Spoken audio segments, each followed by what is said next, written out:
Assalamualaikum warahmatullahi wabarakatuh. Perkenalkan, nama saya Fahrul Arpandi Batubara. Di sini tuh saya ingin memaparkan tugas tugas saya yaitu berupa tugas UAS, di mana di sini kami eh, mahasiswa UP diberi tugas UAS untuk mencari atau membuat seperti eh, materi-materi, topik-topik manajemen strategi. Ada 7 topik. Yang pertama sustainable, competitive, advance. Ini yang saya ambil. Lalu ada teknologi, commercialization. Lalu ada corporate core value akhlak, BUMN. Lalu yang keempat ada smart city innovation. Yang kelima ada business engineering. Yang keenam ada analisa persaingan, perilaku konsumen, nilai fintech, dan dominasi pasar dari seluruh marketplace e-commerce. Lalu yang ketujuh ada kompetisi Asian Digital Economy antar negara di kawasan Asia. Eh, Tugas ini diampu oleh dosen gaul di UP yang bernama Mas Aris. Oke, baik. Lalu kita lanjut. Judul yang saya ambil ialah Sustainable Competitive Advantage. Nama saya Parlo Armandi Batubara, NPM 18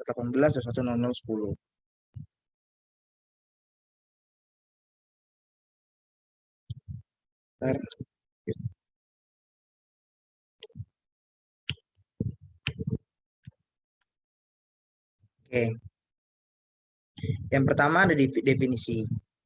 Sustain competitive advantage atau keunggulan kompetitif berkelanjutan adalah suatu kondisi atau keadaan yang menempatkan perusahaan dalam posisi bisnis yang menguntungkan atau unggul dalam beberapa tahun. Lalu, sebuah perusahaan dikatakan memiliki keunggulan kompetitif atas para pesaingnya ketika profitabilitasnya lebih besar daripada profitabilitas rata-rata, sekaligus juga memiliki pertumbuhan laba yang lebih tinggi dibandingkan dengan rata-rata industri. Nah, sebuah perusahaan memiliki keunggulan kompetitif yang berkelanjutan ketika ketika strateginya memungkinkannya untuk mempertahankan profitabilitas di atas rata-rata selama beberapa tahun.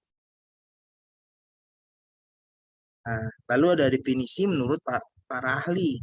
Menurut Michael Porter, pengertian kompetitif advantage ialah kemampuan yang diperoleh melalui karakteristik dan sumber daya suatu perusahaan untuk memiliki kinerja yang lebih tinggi dibandingkan perusahaan lain pada industri atau pasar yang sama. Didukung dengan teori HANA, tujuan setiap bisnis adalah mengalahkan persaingan dan memenangkan pelanggan baru dalam lingkungan yang kompetitif. Lalu, si Porter juga bilang strategi kompetitif advance yang dapat dilakukan bisnis seperti menjadi produsen dengan biaya terendah di industri, membuat bisnis yang berbeda dan hanya satu atau hanya berjumlah kecil di pasaran, atau bisa juga memberi harga premium untuk menilai barang tambahan untuk konsumen. Nah, lalu ada fungsi keunggulan kompetitif. Bagi perusahaan, sebuah perusahaan harus mendapatkan keuntungan yang sebesar-besarnya saat memiliki produk, sehingga sebuah perusahaan mampu bertahan dan melakukan persaingan bisnis dengan mewujudkan keunggulan yang kompetitif, dengan membuat keunggulan pada produk atau layanan dalam bisnis. Itu berarti usaha yang Anda kembangkan memiliki posisi yang baik di pasar dan pada akhirnya akan meningkatkan bargaining power secara menyeluruh pada bisnis Anda. Lalu fungsi yang kedua adalah untuk konsumen. Bagi konsumen, dengan adanya keunggulan dari suatu produk atau layanan, maka konsumen dapat mendapatkan apa yang diharapkan selama ini, atau mungkin lebih. Bahwa suatu produk dan jasa begitu bernilai dan sangat penting serta nilai guna produk tersebut tidak sebanding dengan harga yang memang sudah ditawarkan. Sehingga pada akhirnya konsumen merasa puas atas produk yang ditawarkan dan mereka siap untuk menggunakan produk atau layanan Anda secara terus-menerus. Lalu ada dari segi investor. Untuk investor, keunggulan kompetitif pada suatu bisnis dijadikan sebagai alat ukur serta tolak ukur dalam melakukan penilaian terhadap suatu bisnis. Penilaian ini pada dasarnya untuk menilai apakah perusahaan layak dan kinerjanya bagus dan perusahaan mampu memberikan keuntungan dari investasi yang telah dilakukan. Lalu ada strategi membangun keunggulan kompetitif. Yang pertama, strategi biaya rendah atau strategi cost leadership, yaitu dengan memberikan harga yang lebih rendah dibandingkan dengan produk pesaing yang ada di pasaran. Untuk mewujudkan biaya rendah ini melibatkan berbagai faktor. Salah satunya merampingkan proses produksi dan kelemahannya. Perusahaan hanya menentukan keuntungan lebih minim agar menghasilkan harga yang kompetitif dibandingkan kompetitor. Yang kedua adalah strategi diferensiasi. Pada strategi diferensiasi ini dilakukan untuk menjadi unggul dari produk yang lain. Misalnya saja suatu produk kayak harus memberikan sesuatu yang spesial dan memberikan sebuah pengalaman yang menarik bagi pelanggan, atau dengan memberikan keunikan lainnya dengan mengungkapkan rahasia rahasia uniknya produk yang dipasarkan. Yang ketiga ada fokus strategi. Dalam strategi fokus perlu diperhatikan adanya hal berikut ini, yaitu pada pasar mempunyai kondisi potensial serta berkelanjutan. Untuk mewujudkan strategi yang berhasil, Anda harus fokus pada segmen pasar tertentu dan suatu kelompok masyarakat. Salah saja produsen mobil mewah. Yang keempat, ada strategi inovasi. Ada dua strategi inovasi yang ada, yaitu mengembangkan produk dan melakukan pembuatan produk baru yang belum ada di pasaran. Salah satunya yaitu adanya ojek online. Inovasi ini dilakukan oleh alat transportasi dengan melakukan bidang transportasi secara online. Lalu ada strategi pertumbuhan. Strategi ini merupakan sebuah pertumbuhan yang akan dilakukan oleh pebisnis. Caranya dengan melakukan pengembangan produk, dengan menambah support pada produk, diversifikasi, atau keanekaragaman dari produk itu sendiri. Sehingga produk semakin luas dan terlihat semakin banyak jenisnya. Misal produk makanan dengan satu jenis namun berbagai rasa dicampurkan. Yang keenam adalah aliansi strategi. Merupakan sebuah strategi yang mengambil peran pelengkap yang dilakukan antar pebisnis, konsumen, penyuplai, bisnis lainnya, dan produsen, guna menghasilkan sebuah jawaban atau solusi dengan cara praktis serta baru. Contohnya Google akhirnya mengeluarkan Android sebagai sistem operasi pada handphone.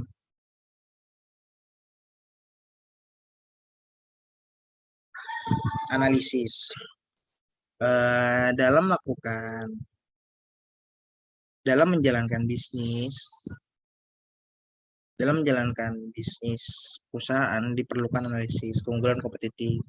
Hal ini penting dilakukan untuk menjadi alat untuk ukur perkembangan bisnis dari waktu ke waktu. Pentingnya analisis untuk kompetitif yaitu melakukan pengambilan keputusan untuk melakukan strategi pemasaran yang tepat, lalu melakukan identifikasi adanya tren dalam market yang lebih berkesinambungan dan jelas, untuk membuat alat ukur dan tolak ukur bagi pebisnis yang menjalankan perusahaan, menentukan strategi marketing dengan menetapkan harga, temukan cara yang baru dalam melakukan komunikasi terhadap pelanggan, adanya celah pasar yang dapat dimanfaatkan dalam peningkatan penjualan produk, adanya analisa yang baik akan membawa bisnis Anda pada keunggulan dan mendapatkan sasaran pasar yang tepat.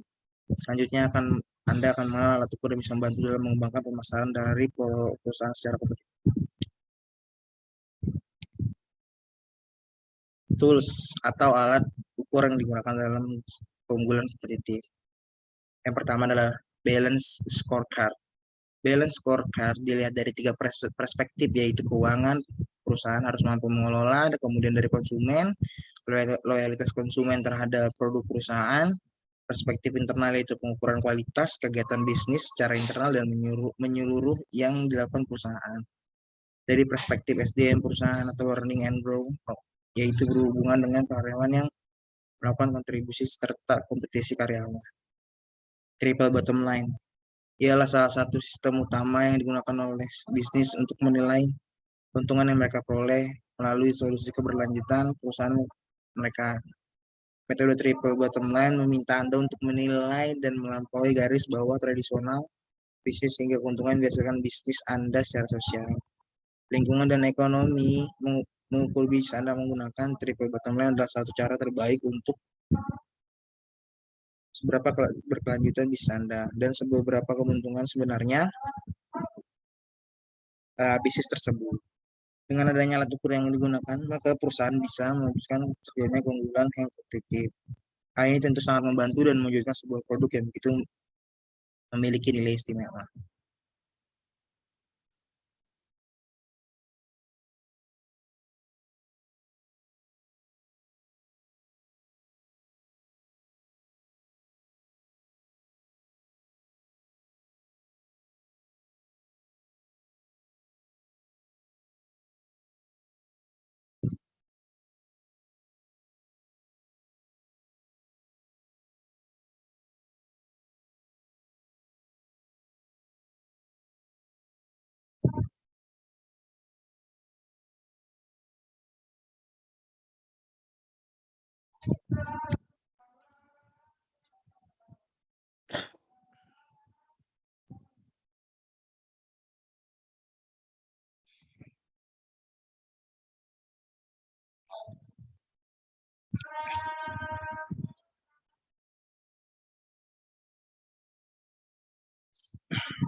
Oke, lanjut.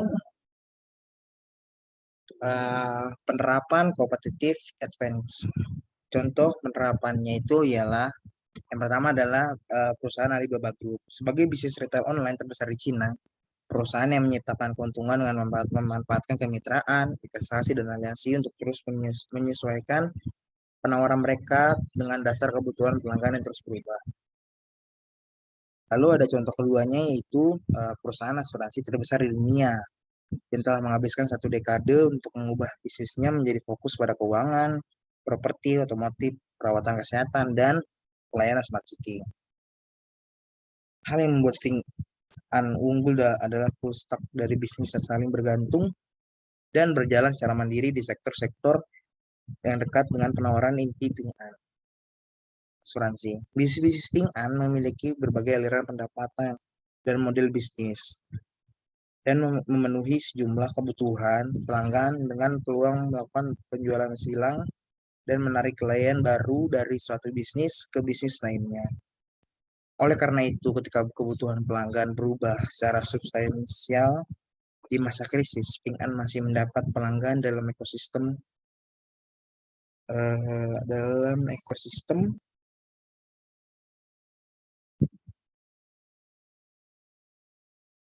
bisnis karena adanya kebutuhan pelanggan atas salah satu pelayanan yang diberikan Ping An. Hal ini juga bisa disebut sebagai sustainable competitive advantage. Oke, lanjut. Nah, sebelum kita mengakhiri penjelasan tentang sustainable advance kompetitif, sedikit nih ingin menjelaskan tentang Kampus Merdeka. Apa itu Kampus Merdeka?